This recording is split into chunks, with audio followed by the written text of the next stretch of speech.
Most of your stress is not coming from your life. It's coming from your attempt to control things you were never fully in control of to begin with. Other people, outcomes, timing, the future, whether things work out, whether life goes according to plan. And the harder people try to control those things, the more anxious they usually become. The Stoics noticed this over 2,000 years ago. They were not trying to create a life with no problems. They were trying to build a mind that could stay steady inside problems, with tranquility, clarity, and self-control as the goal. And it all starts with one of the most important ideas in Stoicism. Some things are within our control, and some things are not.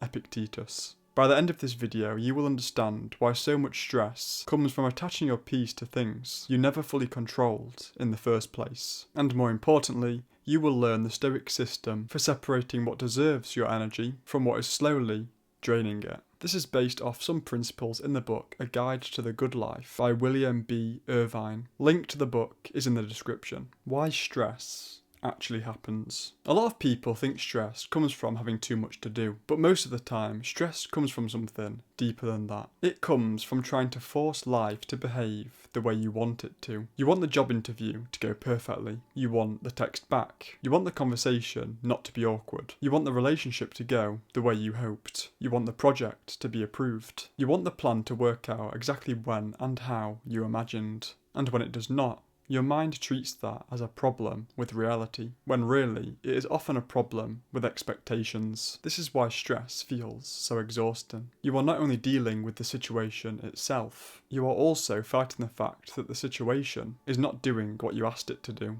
The Stoics believed this kind of suffering was often created by judgment, not just events. In other words, fear, frustration, and anxiety are tied to the way we interpret things, not just the things themselves. That matters because if the stress is coming from your relationship to the event, then the solution is not always to change the event. Sometimes the solution is to change the way you are standing in front of it. That is why the Stoic answer is not passive. It is not do nothing. It is stop building your peace on what you cannot command. You can work hard, you can prepare, you can show up well. You can make yourself capable. But once you tie your emotional state to the outcome, you hand your peace over to something outside your control. And that is a bad deal, because the moment you do that, every delay feels personal, every setback feels bigger than it is, and every uncertainty starts to feel like danger. That is why so many people are anxious, even when nothing is technically wrong yet. Their mind is already living in the place where things might go wrong. The email has not come yet, but they are already reacting to it. The result has not arrived yet, but they are already bracing it. The conversation has not happened yet, but their mind has already rehearsed the worst version of it. But the Stoics had a cleaner way to think. You have power over your mind, not outside events. Realise this, and you will find strength. Marcus Aurelius. If something is outside of your control, don't worry about it. If something is within your control, that is where your attention should go. And if something is only partly under your control, you focus on your part of it, without turning the outcome into your goal. Now this seems simple, just saying it, but no one actually divides these into sections and bases their life off of it. That simple shift changed the whole experience of stress, because now you are no longer asking life to become perfectly manageable. You are asking yourself to stay steady inside whatever life gives you. That is the beginning of Stoic calm. And once you see this clearly, something changes. Stress stops feeling random. It stops feeling like life is just too much. And you start to notice something else entirely. Most of the pressure was never coming from life itself. It was coming from the way you were trying to hold life together. And that is where everything either starts to collapse or starts to make sense. Because this is the real difference between people who feel constantly overwhelmed and people who stay steady even when life isn't. And the Stoics didn't just point this out, they built a way to separate life properly, so your mind stops treating everything as equally important. The Stoic control system. This is where the idea becomes practical. Epictetus breaks it down simply. Happiness and freedom begin with a clear understanding of one principle. Some things are within our control, and some things are not. Epictetus. But most things in life are not fully one or the other. They sit in the middle. So instead of reacting emotionally to everything, a Stoic mentally sorts life into 3 categories: what I fully control, what I do not control at all, and what I partially influence. That simple sorting changes how you experience life, because most stress in life comes from treating uncertain things as if they are guaranteed to go your way. Once you stop expecting certainty, you stop getting shocked when life behaves like life. Take something like performance. If your goal is to win a match, or get the job, or get the outcome you want, then your emotional state depends on hundreds of things you do not control. Other people, timing, luck, circumstances. But if your goal is to perform to the best of your ability, then your success is based on something you actually own. Your effort, your preparation, your decisions. That is not a weaker goal. It is a safer one. Because now, success is no longer a fragile outcome. It is a reflection of what you did, not what the world gave you. And that changes something important. It means failure is no longer a collapse of your identity. It just means the outcome did not go your way, not that you did not show up properly. So you stop saying, if this does not happen, I am done. And you start saying, if I did my part, I did my job. That shift removes a huge amount of unnecessary pressure. And once you live like that, something else becomes obvious. A lot of stress is not just about what might happen, it is also about what already did happen. Because even when something is already over, a lot of people still keep suffering from it. And the Stoics had a very blunt answer for why that happens. Why your mind keeps creating suffering. Even when something is over, the mind keeps trying to change it. It replays it.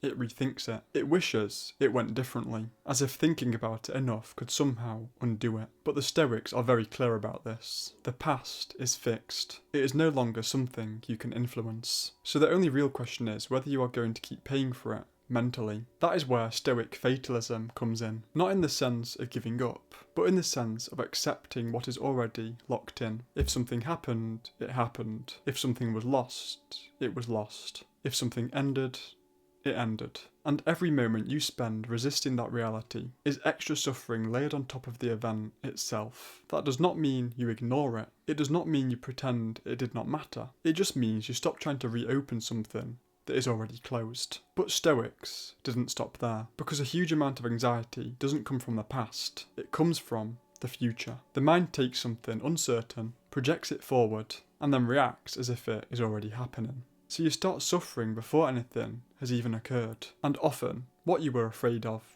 never even happens. Seneca captured this perfectly when he said, "We suffer more often in imagination than in reality." And Marcus Aurelius said something similar. And really listen here and understand this. Because if you don't take anything from this video, apart from one thing, let it be this. Today I escaped from anxiety. Or no, I discarded it. Because it was within me. In my own perceptions, not outside.